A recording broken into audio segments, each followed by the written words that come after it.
All right, welcome to the lunch break today here at FNGO. Appreciate you guys joining us. Got a great little midday break for you guys today. Lots to talk about. Spent some time on the water last night fishing, and we'll get into that once we get more people on there. What's up, Coleman, Houston, Binkley? You guys on TikTok, if you're watching, hey, make sure you join us in the comment section. But hope you guys are having a good day. Hope you're having a good day. Last night, I didn't get home till about oh, I don't know, 1:45, maybe 2 o'clock. There's not enough coffee in the day. I was back here at the shop at 8. Jonathan Farmer and I went fishing. What's up, Farmer? He is in the comment section. We're going to talk a lot about that tonight on the live well. For you guys on TikTok, you can join us tonight at 8 p.m. as I have Farmer and Clint Bartlett on. I'm just here for the recap show of how it went yesterday evening. Aaron Parker. Tough. It's tough. Let's just say this. That water is hot.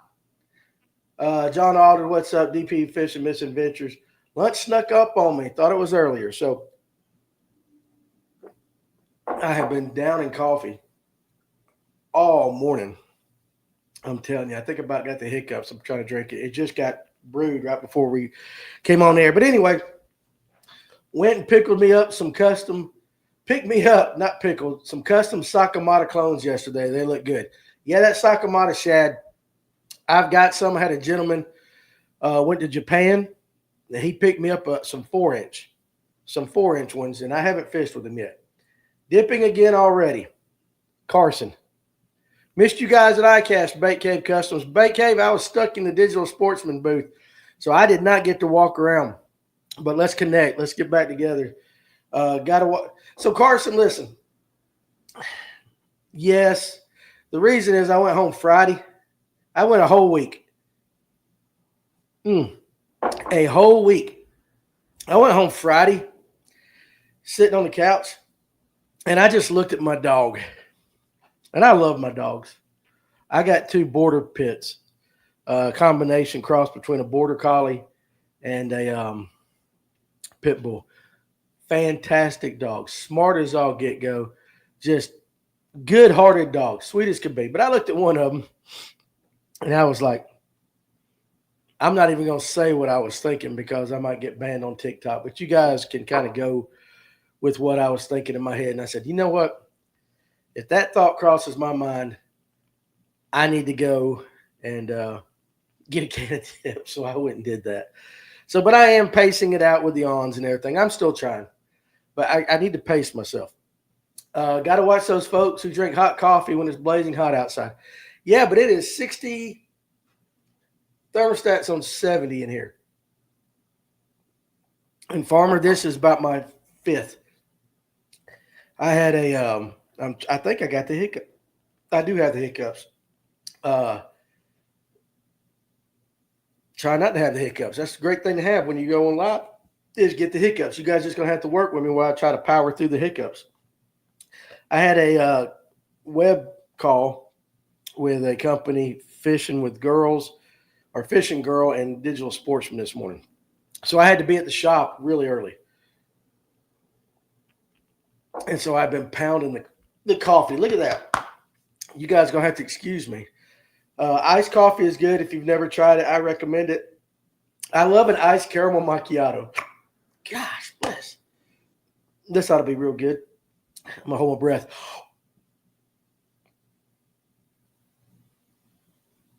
I don't know if I can do this. But anyway, I love it, even though it's a girly drink. Danny, do you allow dogs in the shop? Only when Farmer's here.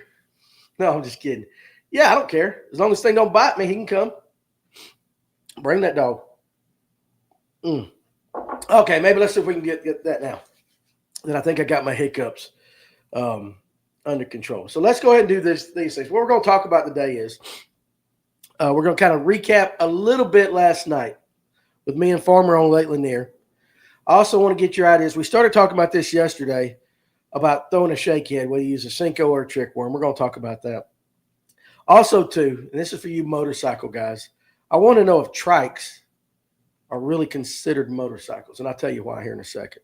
But let's start off with this day in history, July 29th, because I want to give you guys some information for the day that you can use around your peeps and seem kind of smarter than what you really are. So we'll see what that is. In 1914, July 29th, 1914. Now you guys think about this. The transcontinental telephone service became operational with the first test conversation between New York and San Francisco. Now, these days, we just pick up a phone. We can call all around the world in an instant. But in 1914, 115 some odd years ago or whatever it is, they couldn't do that. So on this day, the first it was from New York to San Francisco. Think about that. It wasn't that long ago. We couldn't just pick up a phone and call wherever we wanted to go. Also, too, in 1958, President Dwight D. Eisenhower signed the National Aeronautics and Space Act, which officially created NASA. So there you go. There's on this day in history. Think about that. NASA, 1958, and the first transcontinental phone call in 1914. Guys, we have come a long, long way. A long, long way. I see some of you guys making comments about the trikes already. Let me do the Gen Z word of the day, and then we're going to jump on the trikes. And then Fred Ashcraft, I have not tried taffy shad trickworm. I haven't done that. So Gen Z word of the day, ate, A-T-E. How many of you guys have heard this? Ate. Now, you go to an old guy like me. When you use the word ate, I ate dinner. Pretty simple enough. Kind of like catfishing. Catfishing was with chicken liver. Now we know what catfishing is. But the Gen Zers have taken the word ate and they've changed it. And it has nothing to do with eating. But it describes when someone delivers on something in a good way and can be used in a variety of contexts, like referring to someone's performance or fashion style. And here's the example. She ate that performance. There was even an encore. So, we're talking about podcasts. Danny ate that podcast today. Danny ate that fishing last night. No, he really didn't. Have you guys ever heard of the word ate being used that way? Especially you youngins. I know some of you guys that are watching, and you're kind of old, but especially you youngins out there. Do you use the word ATE, ate, as in complimentary to somebody's performance or anything like that? Their fashion statement. Boy, she ate that outfit. All right, so you guys already in the comment section. Now, you guys on TikTok, y'all can jump in the comment section. And apparently, too, I'm supposed to go at some point before the hour's up and touch the screen. And that's supposed to keep my that 1 hour inactive thing to stop. So at some point, I'm going to get up and go hit the screen. But you guys in the comment section on YouTube already and Facebook are jumping on the trike thing. And here's why I asked. Amanda and I were driving down the road the other day. We were actually heading, it was Sunday. We were heading to Tim McGuire's wedding, the ceremony that we were doing. And there was a motorcycle in front of us. And as we were coming down the road, I could see a trike coming the other way. And I looked over at Amanda and I said, I wonder if they're going to get the hand wave. And you guys know what I'm talking about. Motorcycle guys do the hand wave. Y'all stick your hand down on the other side. But I wanted to know if the trike coming this way was cool enough to get the hand wave back, to get it. And sure enough, the motorcycle guy went by and he stuck his hand out, and the trike guy stuck his hand out. And I just kind of got to thinking to myself. Farmer says trikes are like kayaks in the fishing world. Love you, Alex. Trikes are nice. It has more room to fit your purse. Trikes are only acceptable if you're disabled or a senior citizen, just like motors on kayaks. Oh, throwing the shade out there today.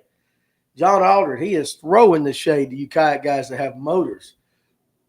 James Ramsey, I've rode motorcycle my whole life, still ride. Trikes definitely get the pass because it allows older and disabled people or people who just can't ride to still get out there. And when I get in that shape, I wouldn't be ashamed to ride one. This excludes any trike that isn't a Harley Davidson. Yeah, I get it. I get it. But if you are a 20-something-year-old, good shape, and some of them are cool and they are expensive, but I'm just kind of wondering if a Geo Tracker or a Suzuki Samurai is coming down the road and you see a Jeep in front of you. Does the Jeep give a wave to the Suzuki Samurai guy? Does he give a wave to the Geo Tracker or even Ford, whatever? Or is it only to the other Jeep? And that's what I'm talking about today. I was really, really curious. Um, Depends on your definition of trike. Old school trike or new style ones with two wheels up front. Now, I've got a cousin that she's into that where it's one wheel up front, two wheels in the back. Back in the day, we just called them dune buggies or something like that. However, I'm curious, does the Jeeper give the Jeep wave or the duck or whatever he's doing to the Geo Tracker or to the Suzuki Samurai or any other that's not a Jeep? And so I was just wondering, do all motorcycle guys feel that way about trikes? It's just something that crossed my mind. Ditch Pickle Daddy, let's go. What's going on, buddy? Samurai guys aren't going to wave at a Jeep, James Ramsey said. So why would you give the trike guy the wave? I'm just, I get it if they're old. I get it. I do get it if they're old, they're disabled. But again, that was just my thoughts. Is like, if you're young and you're in shape, shouldn't you be on a motorcycle and not a trike? So we can kind of put it that way. And I was just wondering, like I said, just driving down the road, these are the things that crossed my mind. And I looked at Amanda and I said, hey, I wonder if he's going to get the wave. And sure enough, he gave the wave. So, that's just kind of, I'm not a motorcycle guy. Happy to have this lunch break in my life, Ditch Pickle Daddy. Happy to be here for you, buddy. Eventually, we're going to get the entire world watching this. Eventually. I only wave at the females on them. How do you know, dude? They're in a helmet. I'm an old school trike, Piney Road. I'm for old school trikes, Piney Road one and Sons of Anarchy. Okay, yeah, I get that. I didn't watch that much of that show. I like my four wheels. The only thing I own with two wheels is my boat trailer, 100%. Now, listen, we were talking about this. We guys have a Facebook message group called the Bike Club, and it's basically the guys. Do motorcycles wave at mopeds? Hey, James Ramsey, there's you a good question right there. Ditch Pickle Daddy threw that out there on TikTok. Does a moped, does he get the two fingers down, the cool wave as they pass by? Just curious. See, there has to be a limit on it. And don't even get me started on Jeeps and ducks. I ain't figured that one out yet. I wonder why Harley guys get upset over sports bikes riding past them. I don't know, man. I don't know. Like I said, I've been on a motorcycle one time in my life. This is a true story. Been on a horse one time in my life, too. There has to be a limit, he says. So, Coleman says he gets the two fingers for sure. So, when I was 13, my neighbor David Pittman had a Suzuki 80, something small. And we had this big old hill out in the woods, and he'd go riding through these trails. Normally, I was on the back. They're riding around. But I said, let me try it. And so I went up that hill. First time I ever been on a motorcycle. I didn't bother starting off on the level ground and riding around and just being cool. No, I decided I'm going straight up that hill. It's not the Harley guys, it's the MC guys that get upset, Ditch Pickle said. James Ramsey said, yes, but it's an exaggerated peace sign I throw down almost to the ground. Okay, I got you. So you're not really welcoming them into the family. Geiger says, hello, we have to listen for a few minutes, and then we're going to have to do some other things. Well, Mike, appreciate you joining us for just a little bit. Always nice to have you here. And what's up, Alex? So I decided to get on this thing, and I'm just going to ride up the hill. Well, I gunned that joker way too fast because you got to get fast enough to get up the hill. But when I got to the top of the hill, I went airborne. Again, remember this, first time I've ever been on a motorcycle. And I guarantee you guys, I was 10 foot up in the air, and I went smack dab right into a pine tree. Bent up David's handlebars and everything. Last time I've been on a motorcycle. And then the one time I was on a horse, that was in South Carolina. And it was just in a little stall riding around and all that. But I just got thinking to myself, I'm 5'7". That's a long way down. And that's a whole lot of power between my legs. Words that you don't hear in the Pruitt household for 500, Alex. Will Elm, still safer than my Honda three-wheeler. I had the three-wheeler. Well, my brother did. It was one Christmas. I asked my dad, he goes, what do y'all want for Christmas? We have a dirt bike. You can come try it. No, bro, I'm good. I'm good.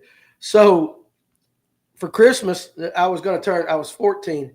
What's your last name, Danny? Looking to message you on Facebook. Pruitt, Pruitt. And if you look in the little picture, it's me with some cameras facing at me. So I was 14, going to turn 15 in March, but this Christmas was coming up, and I told my daddy I wanted a Suzuki quad racer, four-wheeler. You know, I've read about them in the magazines and all that. So Christmas morning gets up, and NC Bass Puller, I'll get you a question right here in a second. But Christmas morning gets up, and in the living room or right on the front porch, sat a Honda three-wheeler. And that was for my brother. And I'm thinking, oh, yeah, that Suzuki quad racer is sitting out somewhere. And Dad goes, your four-wheeler is in the driveway. So I go running out there. And it was a 1978 Buick Regal, maroon with hubcaps. My dad, he was thinking, he was like, he's going to turn 15, time to get his learner's license. That's the four-wheeler he needed. And I hate to say I was disappointed, guys. But now, looking back, I wish I still had that car. But at the time, I was disappointed. And I was mad. But my brother and I rode that. Well, I learned to drive in that Regal, scared the daylights out of my dad plenty of times. But we rode that three-wheeler all over the place. And I wrecked it too. We lived on a dirt road down in South Forsyth, and I was flying up a hill. Again, something about the hills. And I hit some loose gravel. And when I hit some loose gravel, that thing shifted, and I went right off the road, and there was a telephone pole. And I hit that telephone pole just square. And what happened was, because those three-wheelers have those big tires, I flipped up. And so you got to imagine me kind of flipping up, and my back lands square on that telephone pole. Well, because of that big tire in the front, the three-wheeler bounced backwards. And I went straight down right on my head. Hurt. Also bent the handlebars up on that thing. I think me and my brother drove it around for the next 4 years with crooked handlebars like that. But good time. But, yeah, three-wheelers, I love them, but you got to respect them. NC Bass Puller, thinking about changing my setup for Sabills and Spro sashimis to a crank and rod. What do you think? I tell you what I throw mine on. I throw it on the Spro rock crawler rod. I found that rod, just for me, I can do multiple things. You know, it's made to throw crankbaits, but I like it as a jerkbait rod. And with that JC Elite reel, it will bomb a sashimi or a sabil. And, yeah, I like it. So that's the one I like. But it is very parabolic, just like what they're telling you. How did it go at the lake yesterday? Getting ready to get to that. I remember the three-wheel little Hondas. I think they all got recalled due to flipping over. But production ceased. They was dangerous. They were dangerous. But I tell you what they were tough. Now, my brother got caught. We lived off of Highway 9, dirt road. My brother got caught driving that thing on the main road. And my dad, bless his Marine Corps heart, came home, found out about that. And in our backyard, you have to figure we had about 40 feet of backyard. Then it went down a hill, and then we had like a 2-acre pond. And it was real shallow. This little cove of that pond came right up to the base of that hill. So my dad pulled out all the wiring, put that thing in neutral, and he pushed it off that hill. And that thing rolled down that hill, went out about halfway through this little cove, water right up to about mid-engine level. It sat there for 2 years. I fished around it, guys. I'm not lying. I would fish around that four-wheeler or three-wheeler, And then one day, me and my brother got the crazy idea of pulling it out of that sludge. Took about 3 hours to get it back up the hill and everything. Changed the gas, changed the plug, hooked the wires back up and everything. And after about 5 minutes, that thing cranked right back up. And we rode it again for another, I don't know, year and a half, maybe year and a half. So they're tough. My dad would let me ride any dirt bike or four-wheeler I ever wanted. Never even strict on riding with a helmet. But by goodness, he drew the line, and I couldn't ride any three-wheeler. Carson, is that not the way it worked? Yeah, that's exactly my childhood like that. Like my dad was super cool when it came to life's major problems. Let's just say you might call him from the pokey. Nothing said, just simple questions. But if you didn't take out the trash, oh Lord, if you didn't take out the trash or have your bed made, you'd have thought, and I can just go from there. You can just picture it in your mind, a Marine Corps dad. So that's exactly the way it was.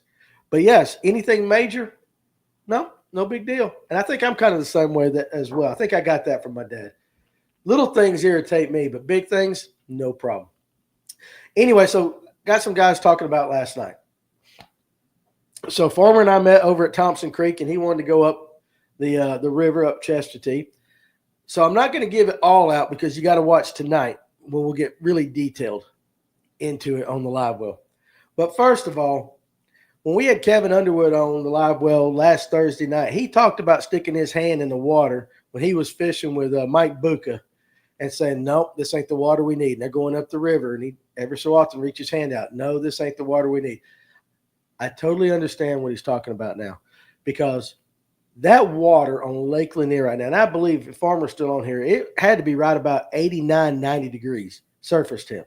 It is hot. But as we went on up the Chestatee number, a good ways, you could stick your hand down. You didn't even need the graph, but you could just with your hands feel the difference in the water.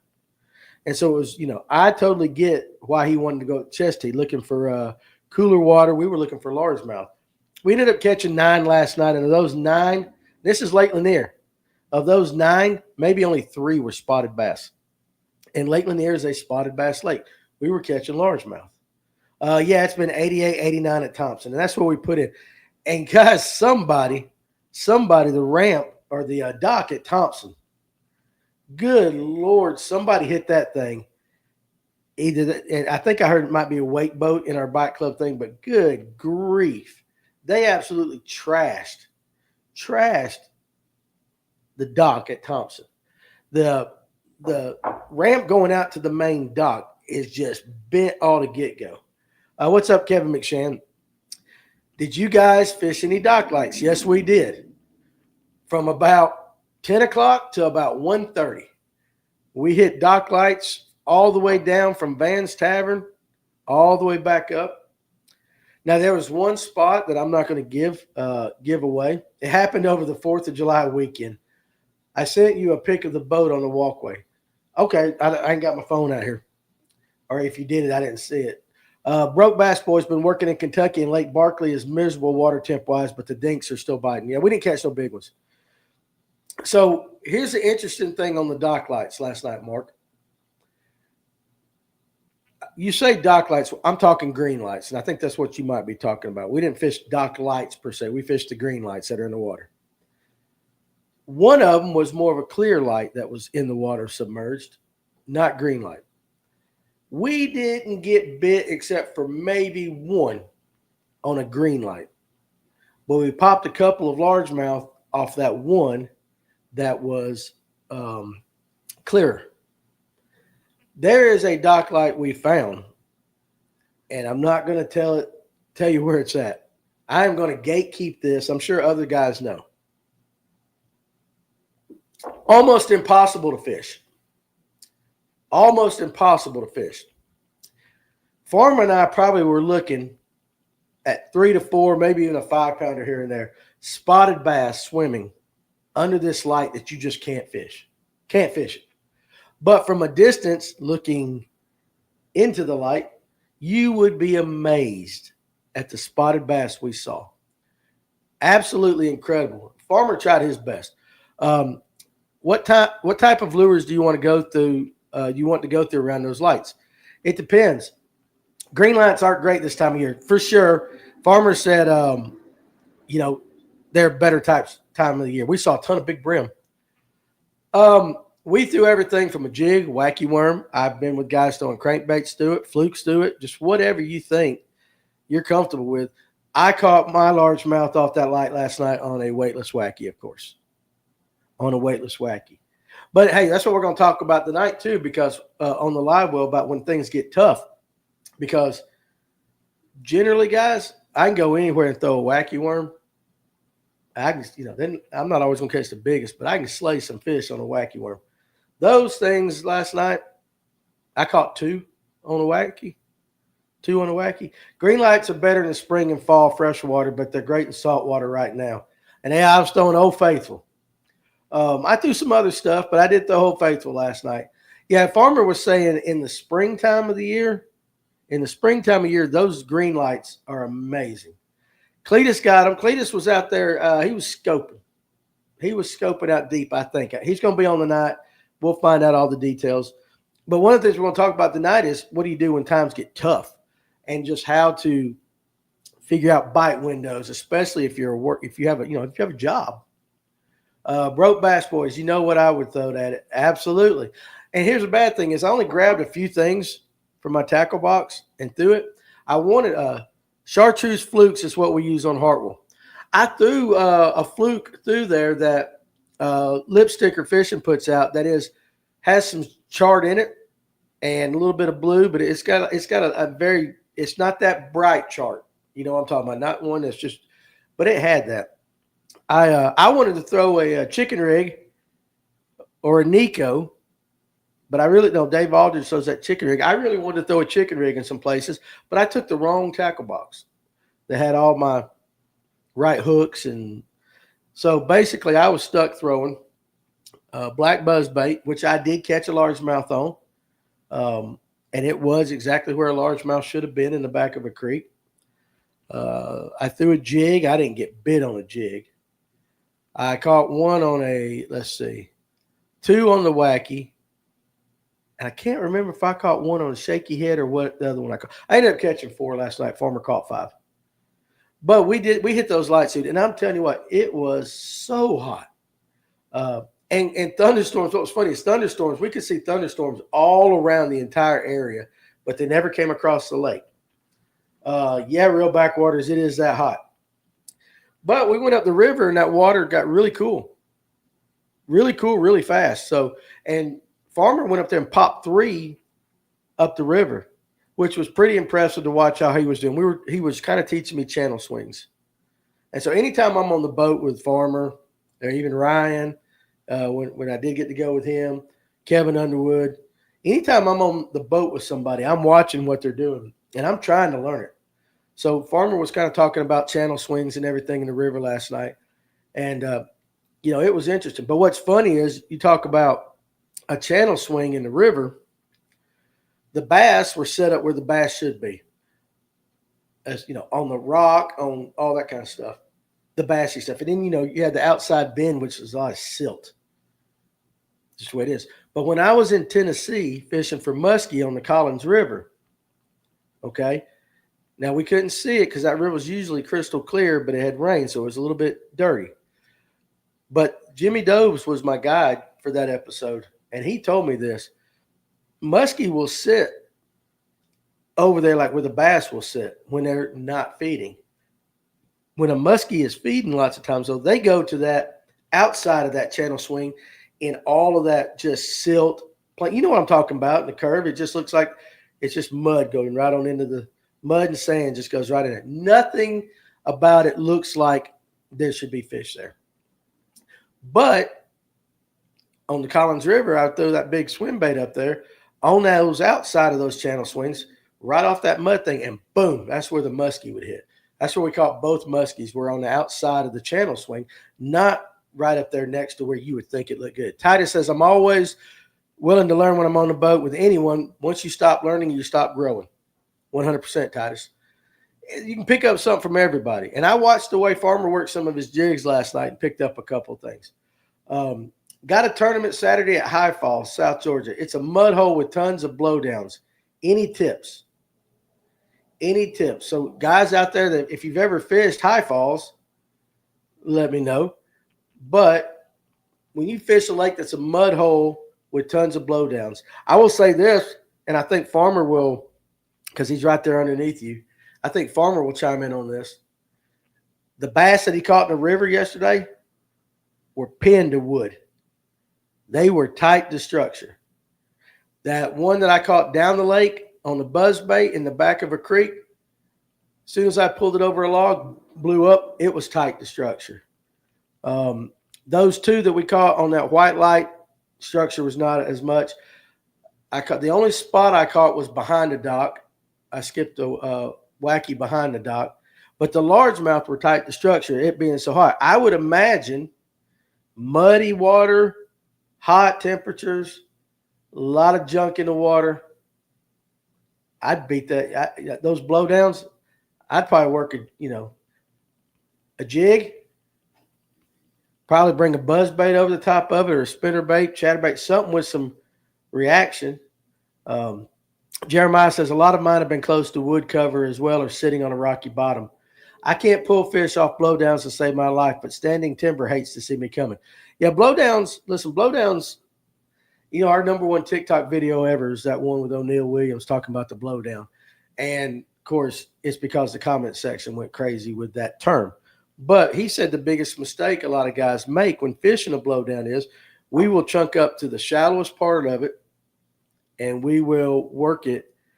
Good afternoon, fishing with Fred, and we'll work it down. But a lot of people never fish the bottom or the top of the tree, which is actually in the deeper water. So Farmer says right there, target the ends of blowdowns closest to deep water. Seems like most of the fish are in that last part of the tree. T. McGuire. So Tim fishes dirty water all the time. He's over there on the Coosa River, over there, Wise, and he's in Rome. You guys know the water. Thumper, spinnerbait through laydowns. Then pitch a jig or a worm and pick it apart. And I believe Farmer got bit on a buzz bait last night at the end of a blowdown. You can, I don't think you got it. It wasn't a big one, but it popped. But that was out off the bank. And there was a few, you could tell, how the tree lays down, and a few of the limbs were up there. And he was bringing it by, and he got blowed up. But the biggest thing, like I said, what we're going to talk about tonight on the live well is it was tough. We grinded out all 9 fish last night. I mean, when I went home last night, when I got to my house about 2 a.m. or whatever it was, I had a layer of just all over me. My hands, when we were in the boat, it was so muggy. Our hands were just literally dripping wet last night. It was crazy muggy. It wasn't as hot as what all the temperatures were saying. I mean, when we first got there about 4 o'clock or 4:30 and got in, if you were sitting in the sun, it was hot. But once that sun went down, the temperature never got that bad. But dude, the mugginess, you could cut it with a knife. Caught one swimming a jig through a laydown. That's right. Pro tip: big glide baits will pull monsters out of blowdowns all summer, even as bank fishermen. Meanwhile, the guys in the boats are harassing all the same brush piles. Ask me how I know. Hey, I get it. Now, Farmer did throw, I believe he threw a trick shad a little bit last night. But we're going to talk about that because we went and again, for you guys that don't know Farmer, he's a power guy. So we went and fished power stuff, whereas Clint and them are more offshore and everything. We'll talk to Clint about that night and see what the differences are between the two. But this happened to us last night. And this is, of all the things that we did last night, this is the one I'm going to remember the most.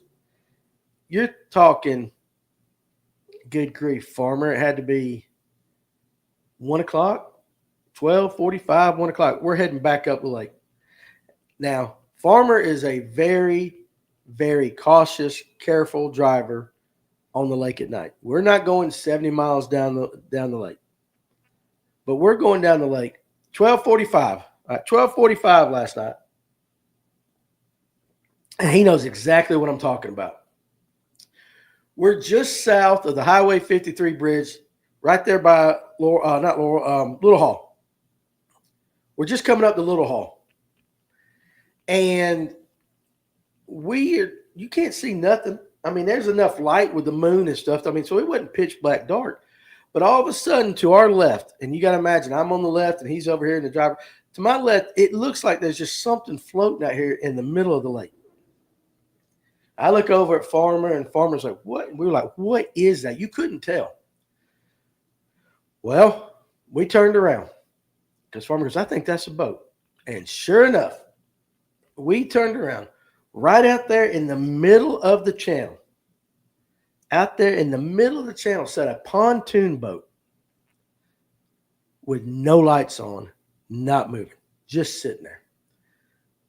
Very, very, very dangerous situation. Because what was funny is, as Farmer and I are going up the lake, I'm like, how come they don't put headlights in boats? That y'all guys know how my mind is. I was like, why can't we have a couple high beams, headlights? We're talking about that, and just having a good time conversation. About as dumb as it gets, right there for sure. But these guys are sitting there, and you couldn't see them. I don't think Farmer saw them until we got right there. And I kind of saw it. I thought it was something like a big rock sticking out of the water. That's what it looked like. And I just thought, that's out of place. It just, it wasn't until we got close we could tell it was a boat. Farmer turns around. He zips that thing around. Big teddy bear done got frustrated right now. He pulls back up on that boat.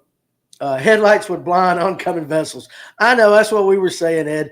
But I'd rather, you ain't got to make them that bright, just enough to let people where you can see out in front of you. That's what Farmer said too. But you know how my mind is. Like, I want some headlights. Farmer whips it around, pulls up, and it looked like a ghost ship at first. It looked like a ghost ship, like nobody's there. And all of a sudden you see, I don't know if it was a cigar, guy taking a drag on a cigar or a cigarette or something like that. But then you see this little red thing, and that let us know if somebody was on there. So Farmer pulls up and goes, hey.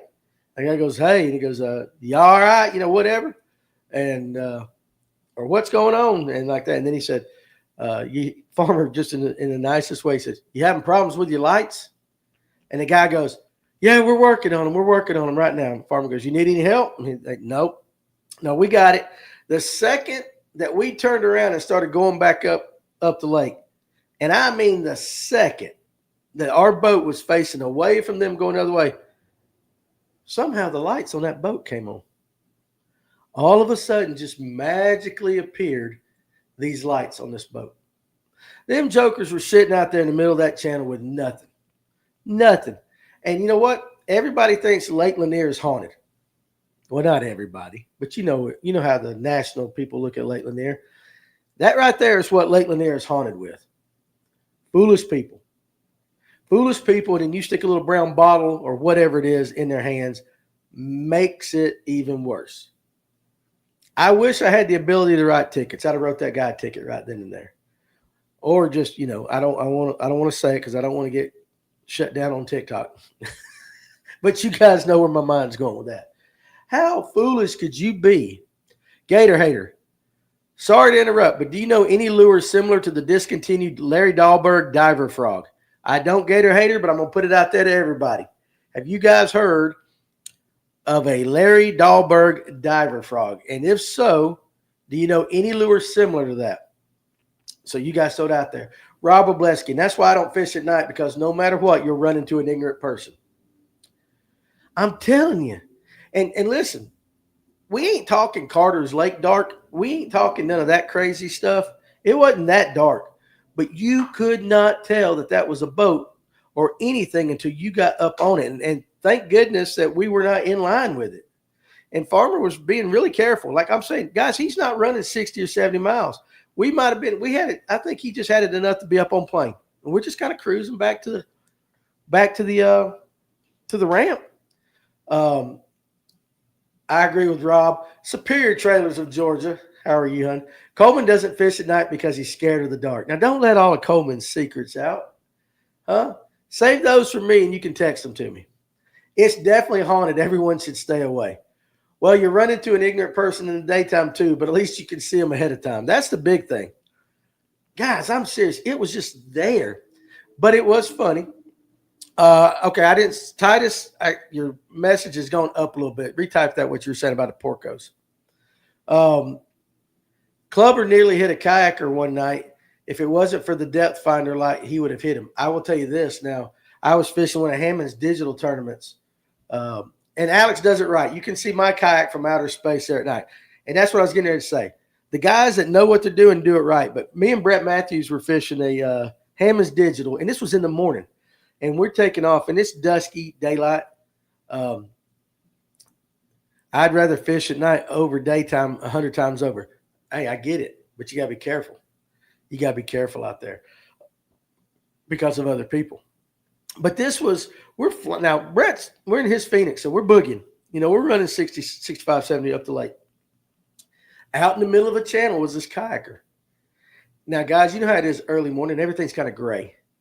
Think about that. That's the time of day I'm talking about. Everything's just kind of gray before the sun gets up. So you got gray. This joker's out there in a gray kayak, no lights, no orange flag, no electronics, no nothing. He is sitting right in the middle of that channel. And I'm telling you what, luckily we saw him about 75 or 100 yards up. But guys, when you're running that fast on the lake, farmers said we were running 30. Yeah, we weren't running fast. When you're running that fast up a lake, them boats ain't got no brakes on them. And luckily, Brett seen him, and after a few choice words, he went to the right, and we got around him. And then we talked dirty about the guy for the next 20 minutes. There was a boat in Porco's running without lights on him. We didn't see him. We heard him, but didn't see him. Crazy. C-Mix, what's up, buddy? Crazy. It is crazy. It's foolish. All right, so for the question, Gator Hater, Jeremiah said the only thing similar is the Dahlberg diving frog for fly fishing. Sliders and floater diver plugs are all I can think of, really.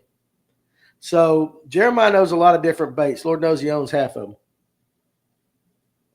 So that's what he said. The only thing similar is the Dahlberg diving frog for fly fishing. Sliders and floater diver plugs are all I can think of. Eddie Downs.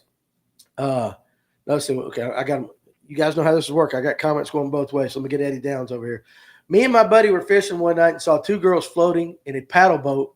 All they had was a flashlight. Right? Well, you could have been on Latham over here, big canoe, and you got all them girls on the paddle boats, and they're in a circle, and they're doing yoga out there. That's funny. I'm sorry. I don't care who you are. You go around the corner, and there's women doing yoga on paddle boards. We're bound to go. I didn't have that on my bingo card for today. I had to pull out the big light and blast them so we could see them, Titus said. Yeah, which goes back to why, boats ought to have headlights. And another thing, too, we noticed last night. A lot of people don't know the rules of the water as far as which side to pass on, which side not to. There were several times me and Farmer were like, before I look over at Farmer, and you guys that listen to this later on iTunes or Spotify, you can't see this, but Farmer's just over there. He's just shaking his head. He's just shaking his head. But we had a good time. Years ago, a paddle boat got run over in the Monday night tournament, and unfortunately, 2 men on the paddle boat lost their lives. Guys, listen, very easy last night. And you guys don't think about this. When you're driving your car, too many people don't know the rules on the water because we don't think about it. We're conditioned to drive in a car. But every time you go up and down the road and you have a car go by you, you're 10 feet from death. We don't think about it because we're so used to it. You don't think about it. But if you think about it in that from 80,000 feet looking down, think of how many times you cheat death daily. And I don't want to scare you guys from driving, but that's very serious. And that's why it's very important. We keep our eyes on the road, stay in your lane, all that stuff. Last night's no different. This guy, he was probably 50 feet. No, maybe a little bit farther than that. To our left, and we didn't see him. And you guys could have been reading about another accident on Lake Lanier, and all the national people could have come out and said it's haunted. No, it's just people being foolish, not paying attention to their surroundings and what they're doing, and not knowing the rules of the water. And I'm by no means, guys, an expert. Trust me, I don't even know all of them, but I know the basic ones. But it was actually really spooky last night because it was like a ghost ship just came out of nowhere right there to our left. So anyway, I don't mind the yoga. Depends on the ladies doing it, though. Good grief, Alex. That's sad, but they shouldn't have been on a boat without any lights, 100%. Speaking of yoga, you know what I don't get? And we'll go into the next topic here in a second. But my brain just had a thought. People don't have a common sense, and I'm not going to lie, I'm one of them. I got common sense in some things, but if you ask my wife, I don't have it in other things. Talked to the Cobb County SAR on the river not too long ago and asked them how often they rescue fishermen from the river. Said it had been a couple years and that 99% of their rescues are tubers. Well, I can believe that because when we were going up there to Tony Watkins' house the other day, we passed a Carticay, in LJ. There was a lot of people out on tubes that really shouldn't have been out on tubes, if you know where I'm going with that. Like that tube was working extra hard. I mean, extra hard. I don't think the buoys on Lanier are lit either, but I know the ones on Allatoona are. There's some of the reef markers that are lit, but we did notice on a couple of the buoys that the reflective tape or whatever they have on it needs to be redone. Needs to be redone. There was several of them that we passed by, and we had that conversation. Ronnie M., a few years ago on Burton, I had one pontoon, one wake boat, and two jet skis about 2:30 in the morning with not a single light on none of them. Come close to running all over them. Good Lord help me from a major wreck. 100%. You got to have the big guy on your side. Make tubing illegal again. And Alex Silverpunk wants to know if you don't like BBW yoga. And if you don't know what BBW is, look it up. But before I get into the shaky heads, yoga. Somebody got to explain to me this goat yoga. You guys ever heard of goat yoga? It's where these people, and I'm not going to say it's just women because I'm sure there's some guys that play on the other team there too. And they're laid all up in a thing. And while they're doing yoga, they got a little goat on top of them walking across them while they're doing it. Now, guys, Danny rocking that Young Harris Catamounts shirt. Yeah, well, that's when my daughter went there. This shirt's so old, it's just comfortable. I got two of them. I love it. Have any of you ever owned a goat? Because I have. A goat is next to a duck. A goat is the poopingest creature out there and also likes to urinate an awful lot. And I don't care if you feed them a special diet or whatever. You can't tell me that when you got a goat on you while you're doing downward dog or whatever some of them things are that they do, that goat ain't going to the bathroom. Just like them pigs down in the Bahamas. Everybody wants to go down there and swim with the pigs. Well, let me tell you, my wife and them did it. I went down there with Digital Sportsman. When they went off to swim with the pigs, I stayed on the boat and talked to the captain. I ain't about that life. But my wife said, yeah, them pigs swim is pretty cool, but they're defecating all over the place while they're doing it. Ain't nobody wants to be in the water with a bunch of floating, Baby Ruth bars from a pig. And you guys, Caddyshack came out 45 years ago, earlier this week? That's your Caddyshack reference. Goat pebbles. Goats are, I'm not going to say it, Philip, but you know what they are. Goats are mean. Let's just put it that way. Put me in the wrong mindset for tonight, Danny. All I'm going to do is complain and moan about people not knowing how to operate their vessel. But goats smell and eat everything. I'd rather get a massage than have a goat walk on my back.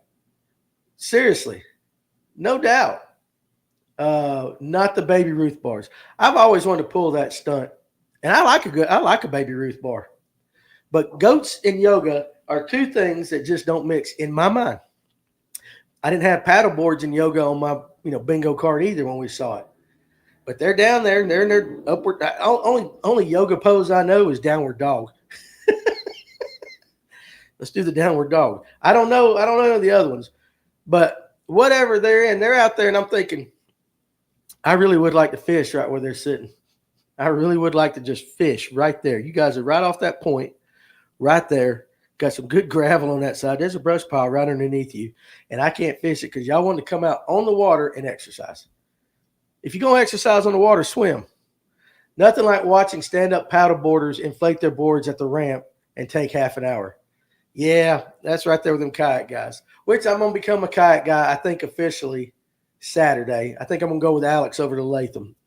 I don't have a motor if John Aldridge is still watching, so I have a paddle, but I'm going to tie on to Alex and let him pull me up Latham to the good spots, and then from there I'll paddle. But I will officially fish out of the kayak that Westbrook was so kind to give me.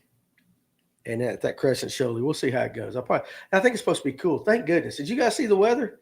As hot as it is now, we're supposed to have fall-like temperatures by the weekend. And I'm going to love every minute of it. But don't let that fool you. It is Georgia. Probably be 99 by the end of the week after. You know how it works. But anyway, let's switch to this. Yesterday on the lunch break, we got to talking. And right towards the end, it's going to be 78, low 80s. Yeah. Thunderstorms and 79 on Saturday. Well, listen, if it comes a thunderstorm, I'll just hide in the culvert, or I'll just park my kayak and I'll walk across the street to my house. That's the way to do it. Fish might be confused. They might be. Because I'm telling you, last night that water was hot. Saturday, there's supposed to be snow, Titus said. Welcome to Georgia, right? You know, it snowed in Montana the other day. I had a guy in the shop was telling me about it. And I get it in Montana, but still, July? When we were there in July, it was 99 degrees. Snow. Anyway, we were talking about shaky heads. Or we started to talk about shaky heads. All right? And hey, before we get on that, while I got all you guys there, let me go up here and touch my TikTok thing, and let's see if it doesn't cut me off at 1 hour. Okay, so hold on 1 second. I got to touch the camera.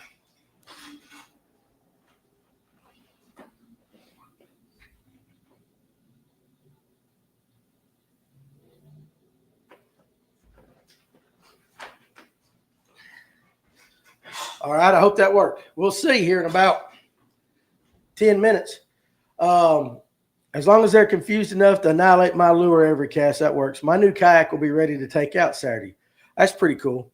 But seriously, there's Doc Holiday. What's up, buddy? But we were talking about shaky heads. Now, I like a wacky worm. My next go-to is shaky head. But, and this is me. Oh, yeah, so listen. Farmer real quick, we're talking about water temps, right? Get on shaky head.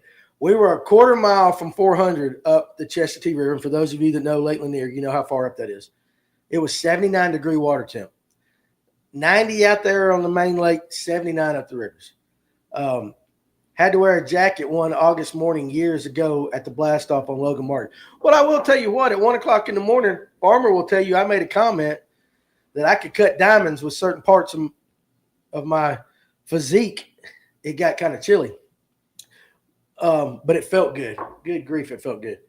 But anyway, so you guys, I want to know. So when I throw a shaky head, I like to throw a trick worm or finesse worm style bait on it. I don't have any confidence in throwing a senkos style bait. Bass, booze, and music. I hit 87, 89 when I went out last evening. That's what I'm saying. We was out there. It was hot. What's that shaky head that Casey Ashley won the classic with? Can't remember the name. If you guys know it out there in the comment section, throw it out there for Fred Ashcraft. Speaking of shaky head, do y'all have any skip gaps at the shop? The 3/16 is sold out everywhere, and it is sold out here, boss. I'm trying to get some more in. But I don't have any confidence putting a Senko on my shaky head. When I fish with my cousin, that's all he throws is a Senko on a shaky head. When I think Senko, I'm thinking wacky worm. I like to throw a thinner style worm. So I want to know what you guys like to throw on your shaky head. My favorite is a trick worm on the shaky head, Doug Rice. That's the way I am. That's the way I am. On Lake Lanier, you can't go wrong with a Zoom, green pumpkin blue. Agreed, trick worm or finesse. Bass, booze, and music says, I don't throw them. Hey, listen, I get it. I get you. I'm following. As the young people say, I track. I'm trying to learn some of these words. I like the big bite bait sometimes. Black Zoom trick worm. For me, spring and late fall, Senko, any other time, mag, hit worm, or a trick worm. Shaking my head, Z-Man, June bug worm.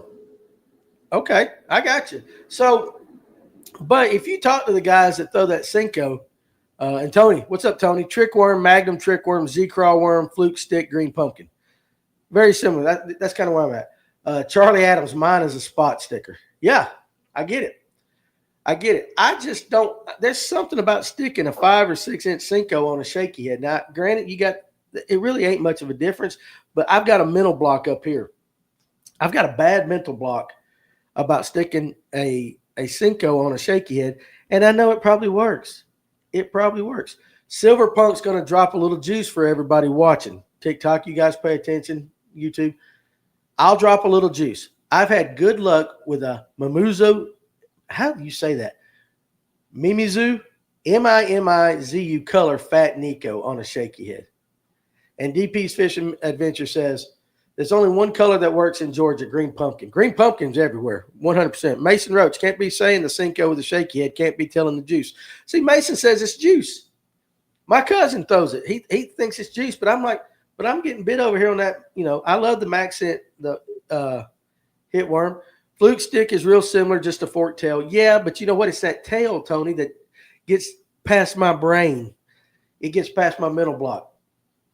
My mental block is fishing a Senko any type of way except a wacky. I don't know why. And broke bass boys, that's exactly what I'm talking about. Green pumpkin with a 1/4 inch of shark on the tail. Fluke stick on a shaky head can be lights out. The tail usually does it. So that's the thing, especially for you guys that don't fish these highland reservoirs like we do. A lot of guys will take that tail and they'll dip it in chartreuse, which we've determined via YouTube and experts, not us here at Fish North Georgia, but from YouTube experts and other people, that the color chart as we see it when it's in the water to a bass looks a bright white. Bass have 2 color cones, the red and the green. We as humans have the blue. And so we see it as that bright yellow. Bass do not see it as yellow. We also basically only throw Senkos on shaky heads too. Jeremiah says, I prefer straight tail worms or even crawls, but Senkos on shaky heads are great when I need a bigger profiler in muddy water. Yes, I see that. Titus says, sometimes I throw a beaver bait on the shaky head and get more bites. Mason says, on Lanier chart is your friend all day long. I'm a believer. Tony says, throw some thump gel on that worm. Been good for me. Dipping the tail is a must for Coleman and Doug. I do know, now you talk about chart, Coleman, year round. I know a lot of guys in the wintertime, just like Silver Punk. I'll color that tail red or chart. They'll take that methylate orange color. And Farmer just said it right there. I like to dip the tail orange as well. They'll dip it in orange, and that's more of in the wintertime. Now, in the summertime, late spring and all that, most people stick with the chart. I would say most people do that. Smelly jelly is better than thump gel to me, Tony. Have you tried it? And that's from Mason Roach over there fishing. And I've seen some pink dip. I don't understand. I don't know what pink looks like underwater. But it is interesting. And here's one thing is once you do something like that and you catch a couple fish on it, you instantly all of a sudden have confidence in it. You could throw chart wherever it was supposed to be. It doesn't matter. You got confidence in it. Missile baits, magic worm mainly. Summertime 1/4 ounce, oversized shaky head, big ribbon tail worm. Andrew Young. What's up, buddy? Appreciate you joining us. Orange as the crawfish start to turn DP's fishing misadventures. Alyssa swears by smelly jelly. Same with Charlie. How come Alyssa doesn't come up here and see me at the shop anymore? Huh? Y'all got to let her out some. Of you 3 that came up, she by far was the best one. Paul Marsden, June bug and Bama bug in the summertime. The crawfish around here, I'm pretty sure it's a Chattahoochee craw, has orange tips year round. That's true. Now, I will say this, when I was talking about that chart and it looking different, those YouTube experts and all that, June bug is the only color, and if Tim's still on, he can verify this. We've seen it. Of all the colors that you throw in the water, they all changed according to a bass's eye, with the exception of one color, and that's June bug. That's June bug. Shoot, she works 6 days a week, and I'm in Nashville working. I still owe you money. I don't even remember. I appreciate you letting me know, but no rush. Those underwood drop shot worms have some kind of stank on them. Do you know what he uses? He won't tell me the formula. He will not tell me the formula, but they do smell. Red plum has been a good color too. It is a good one. Chad King says a solid white trickworm works great. And I can find that. See, there it went, my live. I got to do something about resuming my live here in a second. It didn't work. So, guys, if you're watching on TikTok, if it does end here in a second, I'll have to start a new one. But 706, she said I could hit resume or something, and it will work. So I don't know exactly what I got to do, but in a second, YouTubers, I got to get over there and hit that camera again. I ain't figured out the TikTok thing. But you wanted to know where can I find this chart? So I'm asking, are you talking about chartreuse dip or the chart about what fish see? Put that in the comment. I still can see the comments on TikTok. Here's a little tip. A lot of guys know it, chartreuse. If you're talking about, we use, what is that brand? Guys, the new black trickworm with white tails killed them last year. Jump out of the app for a second, then come back. All right, you guys hold on a second. I'm going to jump out of the app real quick and come back. Don't go nowhere. Give me 20 seconds.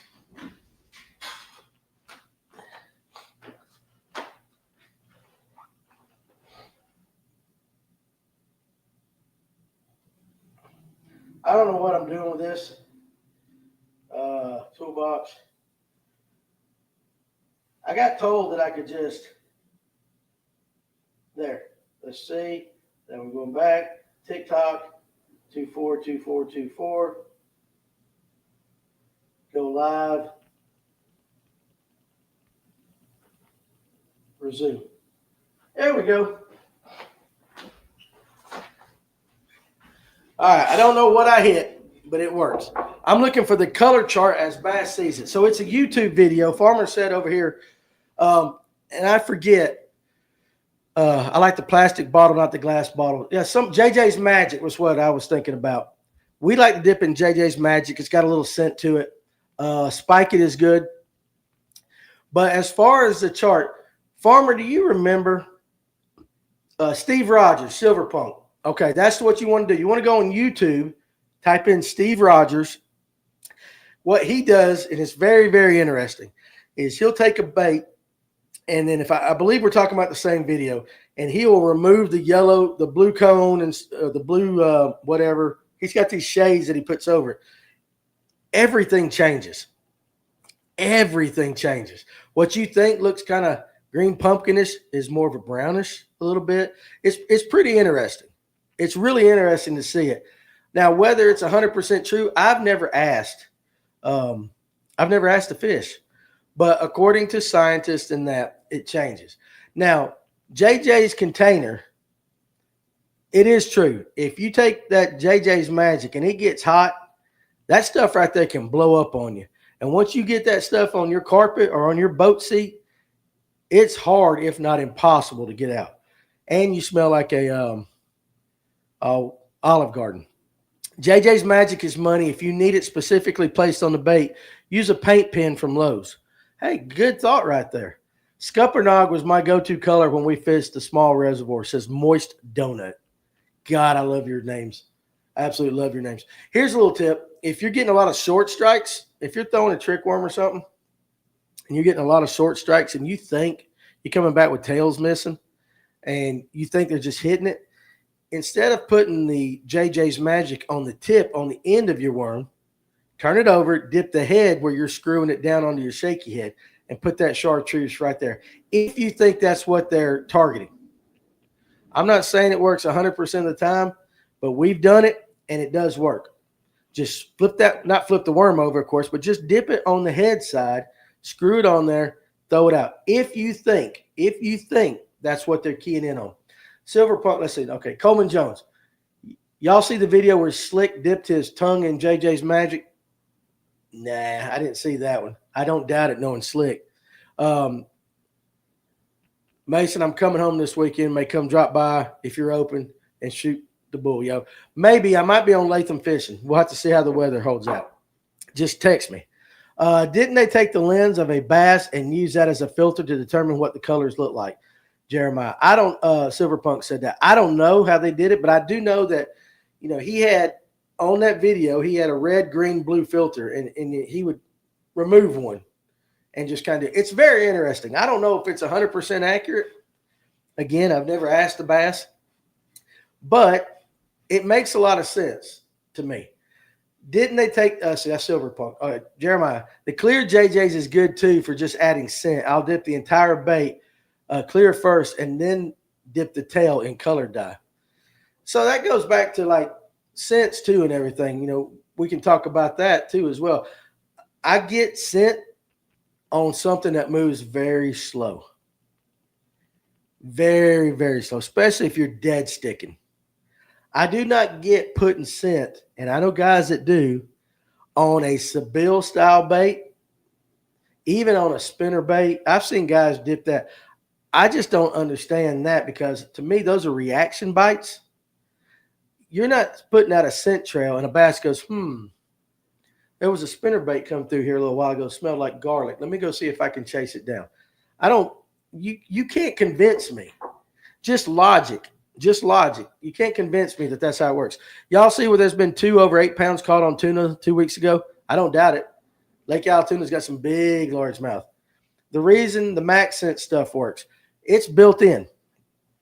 But I think personally, and again, not an expert, I am not Jordan Lee or none of these guys that fish and make money doing it. Hell, I don't fish. I just own a tackle shop. But I think it's confidence for the angler, just like dipping that tail. You see it. But I also think that when they do get a hold of a bait, it helps them. It may trigger something inside that fish's little peanut brain to make him hold on to it longer. You see where I'm going with that? I see guys, they'll put it on a crankbait. And I'm like, why? All I know is don't use a ball head on a fluke style bait. It doesn't work apparently. And that old fella from Oklahoma at the GOM blast, maybe he was right. I didn't believe in scent on moving baits either, but I tried it, and a scented crankbait outfished the unscented one 5-1. It was a water-soluble garlic spray. See, Jeremiah, I don't believe that. And you listen, that might have been your experience. I get it. But I think just maybe you threw it was just that time, because I just don't see. Think about this. Think about throwing a rock crawler over a rocky point. Now, maybe if you bring that rock crawler right by that fish, maybe. But I don't think there's a bass sitting in 20 foot of water. You're bringing your rock crawler through 10 feet, and it goes, something smells good. I think it's too fast for that to happen. It's just in my mind, and you could be 100% right. You could be absolutely correct. Is Mark coming with Clint tonight? I do not know. He living to fish? I do not know. He's always welcome if he is. One of these days, I'm going to get him on. We're going to do the float and fly show, but we're going to wait till it gets a little bit colder, and I'm going to have him on as a guest specifically. Farmer, you need to add a rattle, I guess. I don't know. But back to the scent thing, that's just something in my mind that it just doesn't register. Now, Thursday, I've got a conference call with Fish Bites, and Courtney that works, he's the perfect one for that. Yeah, he's the king of it from what I've been told. He living the fish. And I've never done the float and fly, but I know they say it's really, really, really popular. Always have to work scented bait slower, says Fish Nerd Labs. See, that makes more sense. But like here in Georgia, if you're chunking a Seville, you're burning that thing. Crankbaits, we're digging the bottom, we're moving it. So it just doesn't make as much sense to me on a fast-moving bait. But Jeremiah, listen, I can't argue if that's what you found to be true. In my mind, it just doesn't make sense. That right, Coleman, rattle would fix it. I had sent the spinnerbait and chatterbaits. But Farmer, is that because you believe in the scent? Or is that just something for you to change it up? I don't know. And Jeremiah says, I don't know. Tried an unscented one again, exact same model and color, and only got one scented bait. Scented bait again, it caught 4 more. Same with chatterbait. I never do it with topwater though. Maybe it is something to do with the water column. Maybe, but you guys can see where I'm coming from. As just a average everyday angler, just an average guy, I just don't see it. And I'm telling you what, that bait fuel, I don't know how many of you guys use bait fuel. I can't sell the stuff. Bait fuel is, to me, it's the Berkeley slobber knocker of the scent world. I get Bang in here, it's gone. I get JJ's Magic in here, it's gone. I've had bait fuel that I don't even know if it goes out of date. I hope it don't go out of date, but I do know when it came in, it was clear. Now it's got this brown hue in it. So I might have to just start giving that away. The skirt holds the scent, and when you get followers, they get a taste of that scent, they eat it. Farmer, I love you, but are you sure? You're not a little kid. Are you sure about that? Are you sure about that? Maybe. You might be right. You might be 100% right. I just can't get it in my mind. Yep, bait fuel is not any good. Tim McGuire just put a link. So if you're watching on YouTube, I'm not even going to try to read that. I don't even know what that link is. Drum Runner, appreciate you joining us. Bang, 100% works. If I get Bang in the shop, dude, it's gone. Bang is gone. Crawfish scent, yep. 100% that crawfish scent has worked for me. Listen, Farmer, I love you. I'm just going to go with your expertise on that one. Hitting Allatoona after dark for the first time this weekend. Plan to work the F. Now, I don't know what that is. Got to roll, DP. Got an early afternoon doctor appointment. Hope everything's good. See you all maybe tomorrow. Hopefully so. Hopefully your doctor's appointment will allow you to join us tomorrow. And if you got any fluke, F is fluke. Okay. Plan to work the fluke. I threw a fluke last night at some of the green lights. Didn't get anything. Alatuna after dark. Bill Payne's going to tell you. If you ask Bill Payne, he's going to tell you throw a big old Colorado blade spinner bait slow. And if you think you're fishing it slow, slow down. You sent on spinnerbait trailer 6-1 catches in without it. I'm gonna try it, guys. Bill is awesome, is he not? He living. Bill's the man. He's just the sweetest human being, too. He is always so complimentary. And if I call him up right now and said, Bill, will you do this? Yeah, Danny, I'll do it. I love him. Great guy. I haven't got to fish with him yet. That's what stinks about it. I ain't got to fish with him yet, but it's coming. I'm going to try. All right, guys, since he's so good, especially the Tennessee. Yeah, he does those seasonal smallmouth trips. He's a sponsor on Livewell, and that's one thing we say. He'll go up there, and I've heard that you get him up across the border into Tennessee, he's magic. Bill would hate to fish with me, though. Yeah, you're too fast. Farmer's on that trolling motor running 7-8 everywhere we went. But it worked. It worked. And that was pretty cool because, like, tonight on the live well, when we get Clint in here and then we get Alex in here and then we get Farmer in here, you're going to see 3 different fishing perspectives. Okay? Alex is your kayak guy. He's fishing a little bit slower. Jonathan's going to be your power guy. He's running and gunning as far as shallow water fishing. And then you're going to have Clint in here, and Farmer is the man. Farmer's good, dude. He's all right. I wanted to outfish him last night, and he beat me by 1. Got that late strike in there. I can't brag today because Farmer beat me. And then you got Clint, who was out there on Lake Lanier, mentoring yesterday. And so you're going to get these 3 perspectives. And when we talk about what happens when it gets tough, it's going to be really interesting to see, what those guys do. In the electric-only world where I fish most of the time, unless I'm off filming, if I do fish, 9 times out of 10, it's electric-only lake. We can't run and gun like a big bass boat guy. We have to slow down like a kayak guy and fish the spot. Because if you're just running and gunning, unless you got one of them high-end batteries, it's tough. Clint was talking about the importance of bite window opportunities, and we're going to talk about that tonight too, especially if you have a job, okay? And let's say you get 4 hours in the evening, or say you work second shift and you get a few hours in the morning, or whatever it may be. You want to be, if you're going to take the time to fish, if you can understand bite window opportunities, it's going to maximize your time on the water. Now, last night we fished, I don't know what, after we got gas, Farmer, we probably fished, let's just say from 5 to 12:30, somewhere in there. And we were trying a bunch of different things. But what's up, Atlanta Safe House? But if you are on the water and you got an X amount of time, and your time's precious, it's valuable, you want to maximize your time. But it also, too, depends on how much you're on the water. So, like right now, a lot of you guys would think it's 99 degrees outside. It's 99 degrees outside. The middle of the day kind of is that window you don't want to be out there.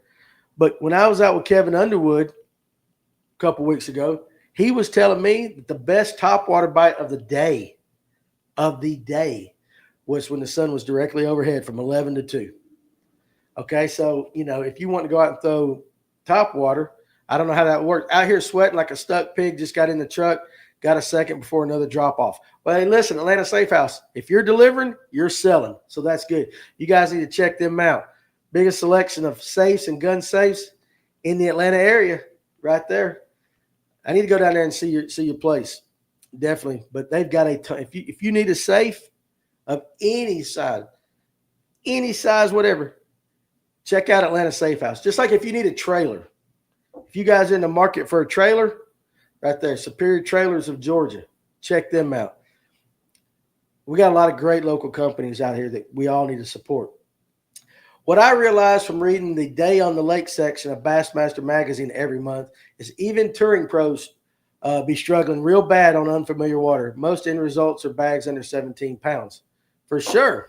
All right, so E-Living to Fish. If you need any glass for your vehicles, check him out. Express Auto Glass is me. You need to be a sponsor on the live well, my man. I actually need a couple of I got a cracked windshield. But anyway, what that link that Tim posted a little while ago, he posted a link to the Bass Vision video on the group page. So if you go to Fish North Georgia and go to the Fish North Georgia group page, Tim posted a link of that video. I think you guys will be very, very surprised by what you see. There were a lot of fish in the river just weren't feeding. The ones we caught were reactionary bites. And again, sometimes you got to make them bite. But that's what we're going to talk about tonight is these bite windows and how when you have to grind.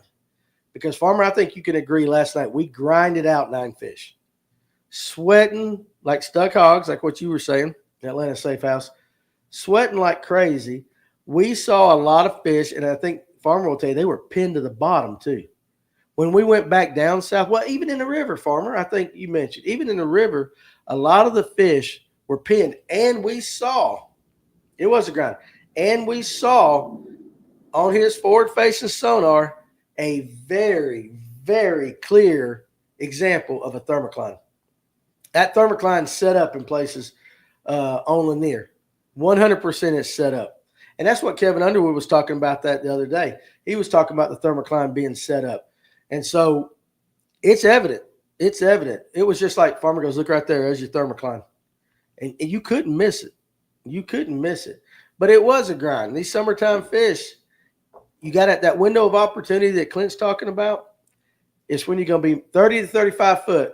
And Farmer, we were what do you say? We were up to chest to T-arm of Lake Lanier, and we were probably, we went down to Van's Tavern for a little bit, but we stayed mid-lake and up pretty much. So we didn't go down south. But definitely, hey, look, Superior Trailers right there in Georgia. A 5x8 up to a 12-ton gooseneck. And she's giving the fist bump right, or the muscles right there. Y'all need to check them out. You're going to be hearing a lot about that company here with us, I hope, soon. But yeah, Express, hit me up too. I need sponsors for this lunch break. There you go. But anyway, so that thermocline, though, was there. It was there. And I don't know, did that make fishing tough where we were at? The further we came down with some daylight, during daylight was Duckett Mill. Okay, so that's about where we went. But that thermocline set up, just like Kevin Underwood said. And but the fishing was tough. We threw some top water. Other than a buzzbait, didn't get a blow up on top water. Couldn't get them to come out of some of the brush piles that we were fishing over. And then even when you went down, they were, Farmer will tell you, he'll tell you tonight for sure. We were in brush piles. Those fish weren't messing with anything. So when he says the reaction bite, that definitely is what got us our fish, I think, until we got to the lights.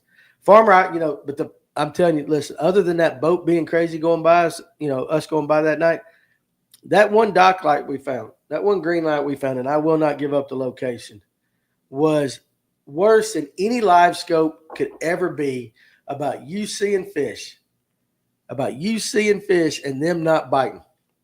Because those fish were up. We're looking at them. It's 12 o'clock at night. We're looking at them. 3-4 pound spots, easy. And you talking about frustrated. Oh, Farmer was just fit to be tied. We'll talk about that. He can if he wants to give up the spot, he can. I'm not going to do that. I'm not going to spot bird.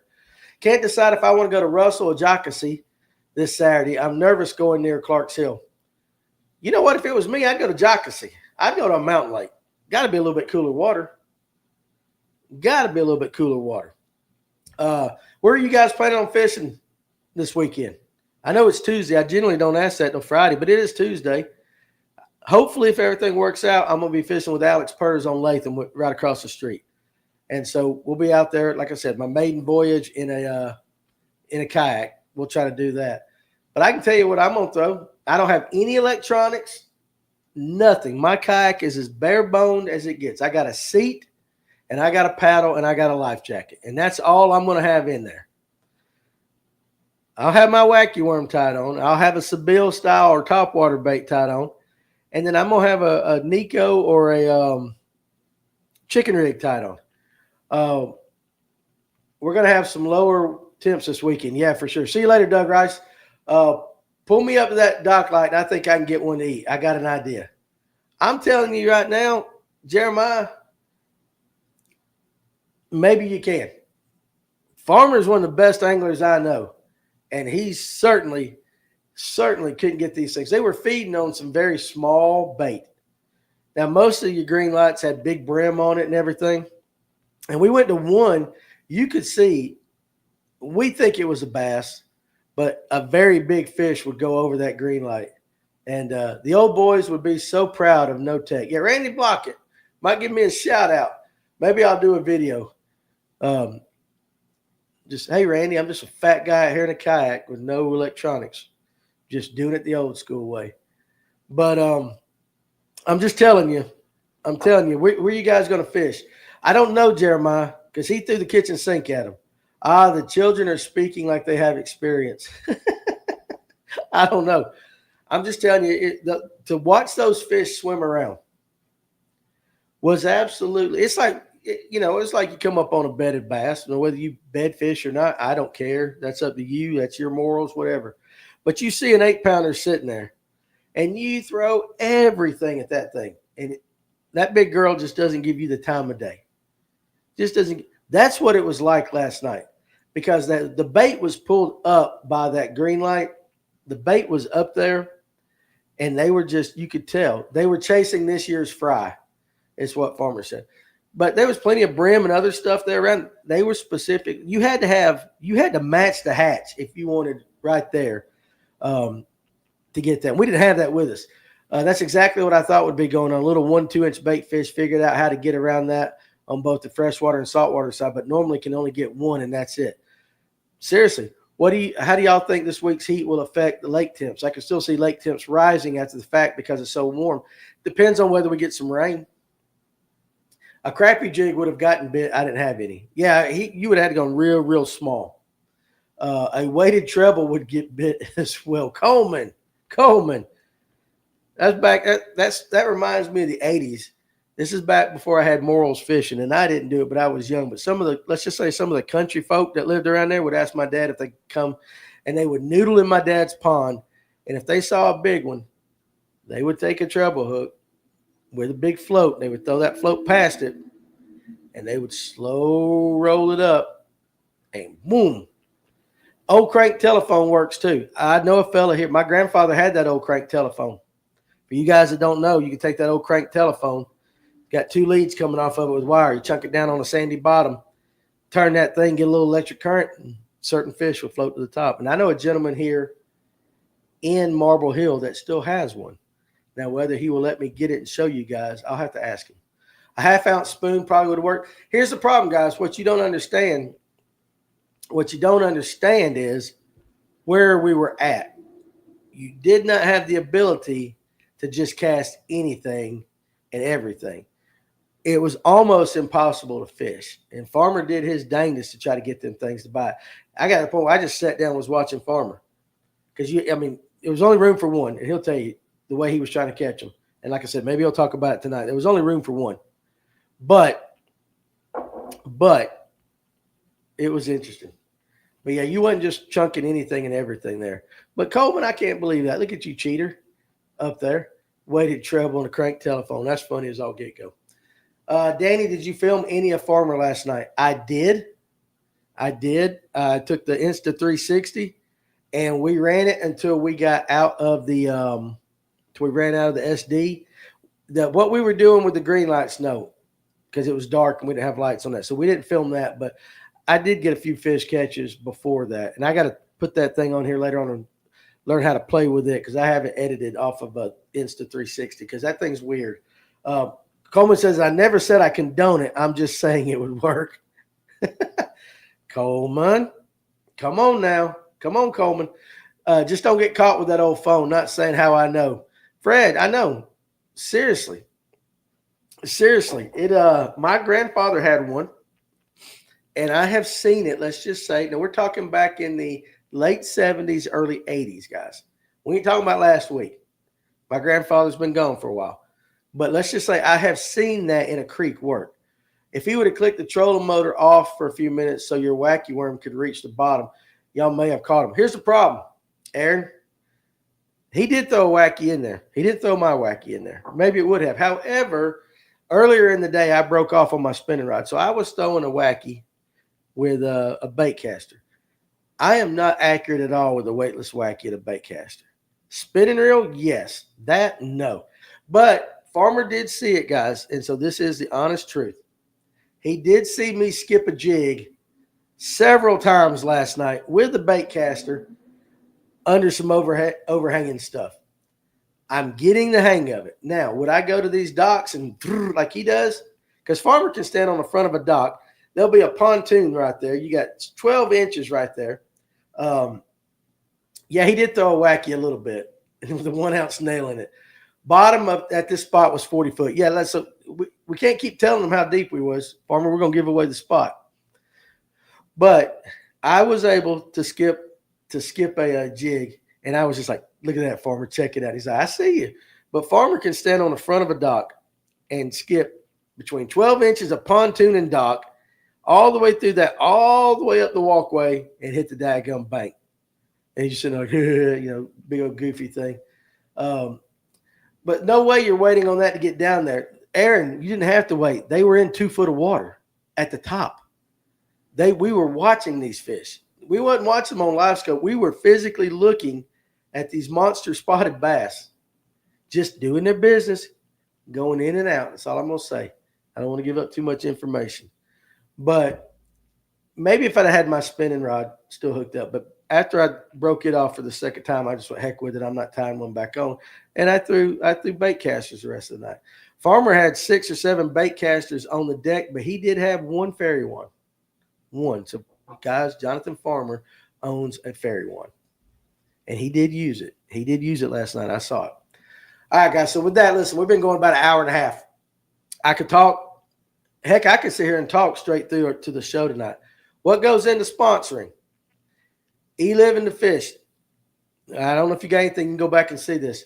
If you will email me, Danny, DANNY, at FNGO.com, I'll talk to you. I'll talk to you about it. We can talk about it. No way you're – I said, no. He goes, own more than one. Yeah, but you only had one on the deck. You only had one on the deck there, Farmer. But anyway, so guys, tonight, again, 8 o'clock, we'll be on TikTok again, and we'll be here at YouTube. We will not be on Facebook. We don't do Facebook. What's good, Bust 'em Outdoors? What's good is I'm about to get off. You got to get here earlier. I don't know if that's good, but I could talk all night. But what we're going to do, like I said, I'll have Farmer will be in here, my power guy. Alex will be over there running the boards, kayak perspective. Clint Bartlett will be here, who was on Lake Lanier last night, offshore. And we're going to talk about bite windows, opportunities, what to throw, how to grind it out when it's time like that, when fishing's tough, and just whatever else we can get into. So I hope you guys will join us now. You know, when we get off of this, you know what this means? I have to go to work now. This is not work to me. But now I got to go to work. And I got to tie some jigs. I got to paint some Ned heads. I got to do some emails. Got to open the shop. Might get a customer come in here. You never know. It's possible. It might happen. But I appreciate you guys joining us every day at 12. It is getting to where, like, I know I need to be here, and I look forward to doing this show just to get to talk with you guys. So I don't know what tomorrow we'll be talking about. Of course, we'll have the day in history, the Gen Z word of the day. Maybe something off that comes up during the live well tonight might be the topic. You guys are always free to hit me up on Facebook, Danny Pruitt, or you can go to Fish North Georgia, send me a message there if you got topics you want us to discuss. Or, again, like if you want to become involved with us here at the live well and the lunch break, absolutely. We'd love to have you be part of our family as we try to grow this thing out. And the more the merrier. The more the merrier. So with that, I'm going to get rid of my YouTube guys first and everything. I appreciate you guys. I'll see you tonight about 8 o'clock. And enjoy the rest of your work day. You guys are gone. We'll see.